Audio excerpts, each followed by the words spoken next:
आपको कहीं पर भी इन्वेस्ट करना है तो नो डाउट मार्केट में इन्वेस्ट करना है या स्विंग ट्रेड करना है या इंट्राडे ट्रेड करना है या कोई भी फंडामेंटल एंड टेक्निकल, ज्यादातर टेक्निकल की बात होती है क्योंकि टेक्निकल होती है फंडामेंटल।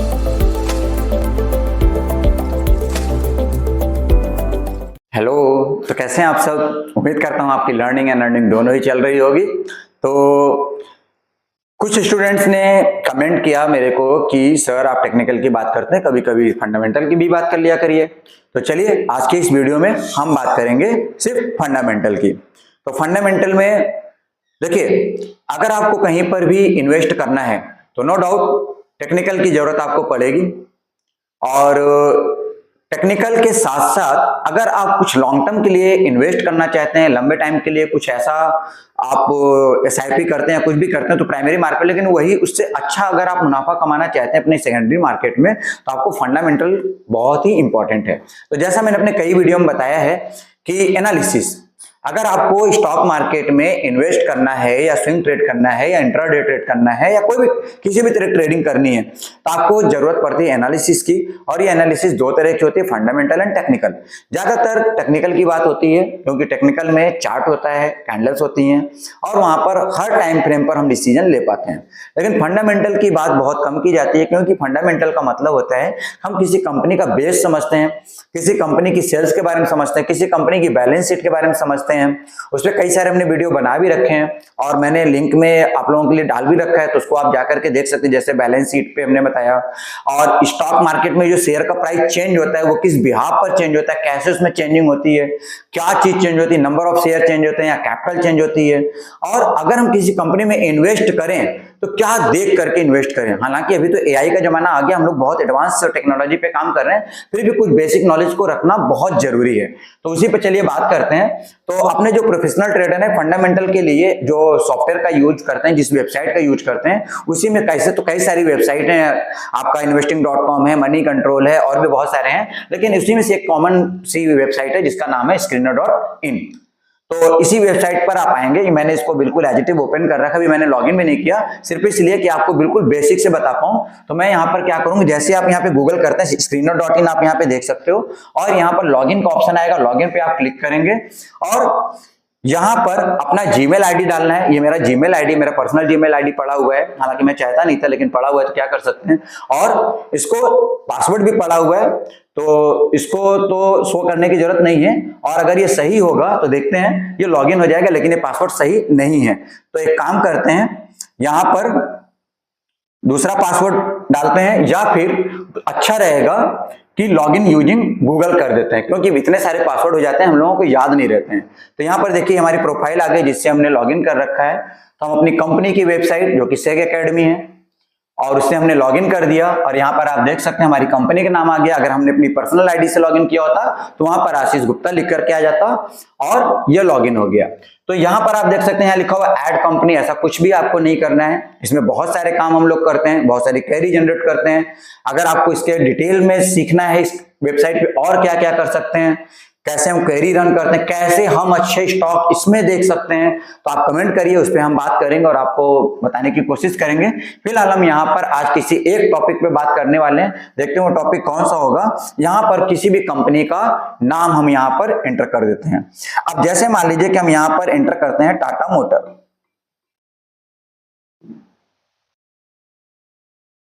किसी भी कंपनी का नाम जैसे आप एंटर करते हैं तो यहाँ पर देखिए टाटा मोटर आ गया। ये हमारा करंट मार्केट का प्राइस है जो कि 614 रुपीज है, -6.13, मतलब कि फ्राइडे को ये मार्केट, यानी कि आज मैं जो वीडियो शूट कर रहा हूँ सैटरडे है, कल की मार्केट में ये मार्केट इतना डाउन हुआ था इसलिए यहाँ पे रेड दिख रहा है। अब यहाँ पर बात करें तो ऐसे कई सारे टर्म्स हैं जिसको हमें समझना बहुत जरूरी है। हालांकि यहाँ पर समरी दिया होता है, लेकिन ये समरी हर वक्त सही हो ऐसा जरूरी नहीं है। तो जरूरत है आपको अपनी नॉलेज को एक्सटेंड करने की, उसको समझने की। तो देखिए यहाँ पर बहुत सारी चीजें दिया हुआ है, तो सारा कुछ एक वीडियो में तो नहीं हो पाएगा, लेकिन मैं धीरे धीरे एक एक चीजें आपको बताऊंगा जिससे छोटी छोटी लर्निंग के साथ आपकी अर्निंग बढ़ती रहे। तो आज हम इसी में से किसी एक टॉपिक को उठाते हैं और वो टॉपिक हम लेते हैं पीई।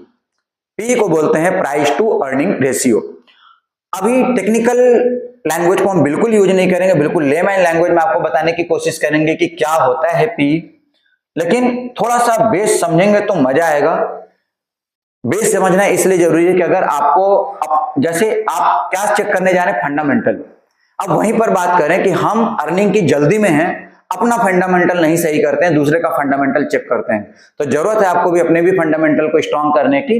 तो आज हम इस कंपनी के टाटा मोटर पे बात करने वाले हैं और यहां पर दिया हुआ है पीई। तो सबसे पहले तो ये पीई होता है क्या है, तो इसका जो फार्मूला होता है, इसका नाम है प्राइस टू अर्निंग रेशियो। इसका जो फार्मूला होता है वो होता है करंट मार्केट प्राइस, यानी जो इस समय मार्केट में प्राइस चल रहा है, और ईपीएस। ईपीएस क्या होता है, ईपीएस का मतलब होता है अर्निंग पर रेशियो। इसका भी फार्मूला है, लेकिन सिंपल आप समझो कि पिछले साल एक शेयर का प्राइस 100 रुपए था, इस साल इस शेयर का प्राइस 150 रुपए हो गया, तो जो हमारा ईपीएस है वो क्या होगा, वो होगा 50 रुपया। क्यों? क्योंकि हमने इस शेयर पे कितना कमाया, 50 रुपए कमाया। सपोज ये 100 रुपए का प्राइस अगर 90 रुपीज हो जाता तो हमारा जो ईपीएस होता वो आपका हो जाता -10।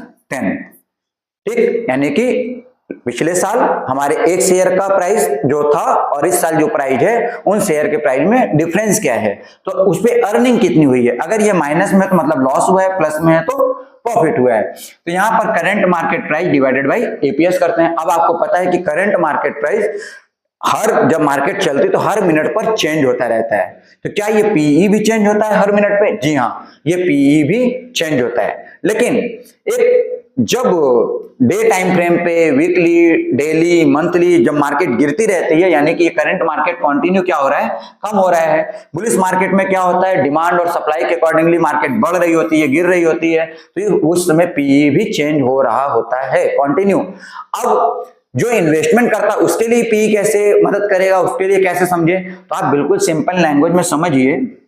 इसको हम कैसे समझें कि 1 रुपया कमाने के लिए, ध्यान से समझिएगा, 1 रुपया कमाने के लिए आप कितना इन्वेस्टमेंट कर रहे हैं। तो जैसे मान लीजिए कि एक मकान आपको खरीदना है, आपको मान लीजिए कि एक मकान, एक एग्जांपल लेकर के आपको बताते हैं कि एक मकान आपको 10 लाख रुपए का मिल रहा है, 10 लाख रुपए का मकान मिल रहा है और आप इसको बाई करते हैं और उस मकान से आपने कैलकुलेशन किया कि इससे हमको 1 लाख रुपए रेंट आ जाएगा। ठीक है, तो आप यहां पर अर्निंग कितना कर रहे हैं, 1 लाख रुपए, ज्यादा हो गया जीरो, 1 लाख रुपए अर्न करने के लिए आप 10 लाख रुपए की प्रॉपर्टी खरीद रहे हैं। ठीक है, क्यों? क्योंकि आपको पता है कि 10 महीने में ये पैसा हमारा खाली हो जाएगा और उसके बाद स्टार्ट हो जाएगा हमारा प्रॉफिट। तो उसी तरह से यहां पर पी को कैसे देखेंगे कि 1 रुपए अर्न करने के लिए हम कितना रुपए इन्वेस्ट कर रहे हैं। यानी कि जैसे अगर हम इसकी बात करें तो यहां पर पी 7 है, तो 7 का मतलब है कि 1 रुपए कमाने के लिए हमको 7 रुपए इन्वेस्ट करना पड़ेगा। उम्मीद करता हूं कि आपको समझ में आ गई होगी बात कि अब आप बताइए कि एक स्टॉक,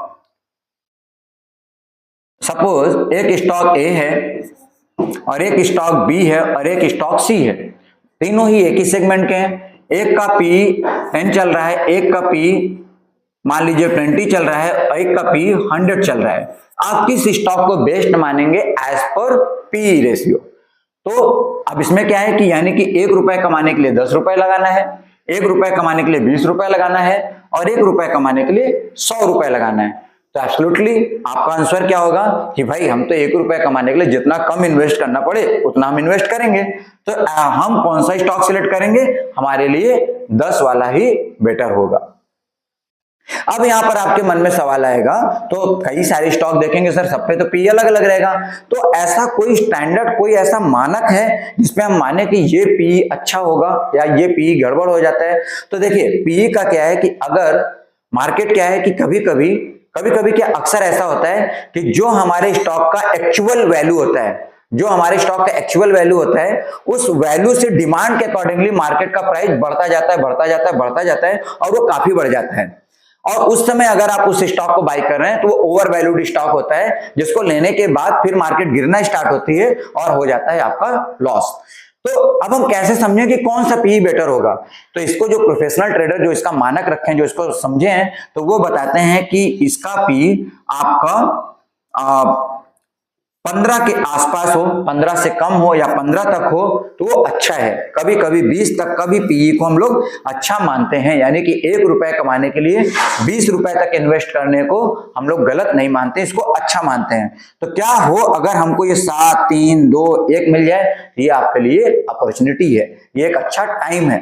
लेकिन केवल फंडामेंटल के बेस पर इन्वेस्ट कर देना अच्छी बात नहीं होगी। आपको चाहिए कंप्लीट लर्निंग, कंप्लीट नॉलेज, तभी आपकी अच्छी स्टार्ट होगी अर्निंग। तो अब यहां पर क्या है कि जब जितना कम पी उतना अच्छा चांस।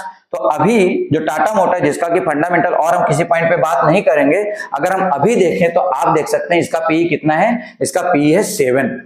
तो इससे हम क्या समझेंगे, यानी कि बहुत अच्छा पी है, इसमें इन्वेस्ट किया जा सकता है। लेकिन क्या अभी कर दें इसको? नहीं, बिल्कुल नहीं। ऐसा हम कभी आपको सजेस्ट नहीं करते हैं। ये वीडियो केवल हमने एजुकेशनल पर्पज से बनाया हुआ है, और टेक्निकल पर्पज से भी अगर इसका पी 7 है, 5 है, जो भी है, बिना टेक्निकल को देखे हुए, जैसे बिल्कुल देखिए हमें जो है आज इन्वेस्ट करना है गोल्ड में, तो क्या हम जाके तुरंत खरीद लें? नहीं, हम पता करेंगे, हो सकता है 1 हफ्ते में गोल्ड का प्राइस और नीचे आने वाला हो, और नीचे आ भी गया। आज हम मार्केट में गए भी तो आज हम 10 दुकान पता करेंगे, हो सकता है हमको चवन्नी अठन्नी और कम मिल जाए भाई। क्यों? क्योंकि हमें बिजनेसमैन, हमें जितना कम प्राइस में मिलेगा हम उतने कम प्राइस में उसको बाई करेंगे, और जितने ज्यादा प्राइस में हमको सेल करने में मिलेगा उतने ज्यादा प्राइस में हम सेल करेंगे। तो इसलिए फंडामेंटल टेक्निकल दोनों का ही नॉलेज आपके लिए बहुत इंपॉर्टेंट है। दोनों को समझने के बाद ही अपनी समझ बूझ के साथ ही इन्वेस्ट करें। और एक चीज वीडियो के लास्ट में, कल मैं न्यूज देख रहा था, आप लोगों को उसके साथ अवेयर करना चाहूंगा, मैं उनसे भारत सरकार के साथ बिल्कुल सहमत हूं। आजकल के टाइम पर सबसे ज्यादा जो फ्रॉड रिकॉर्ड हुआ है, वो सबसे ज्यादा फ्रॉड रिकॉर्ड हुआ है स्टॉक मार्केट में। स्टॉक मार्केट में के नाम पर, इन्वेस्ट करने के नाम पर आपके साथ फ्रॉड होता है। तो रहिए अवेयर, चीजों को समझिए, अपनी लर्निंग को स्ट्रांग करिए और अपनी अर्निंग को स्ट्रांग करिए। ऐसे फ्रॉड से, ऐसे स्कैम से बचें और अपने आप को सुरक्षित रखें, अपना ख्याल रखें। इस वीडियो में इतना ही, धन्यवाद।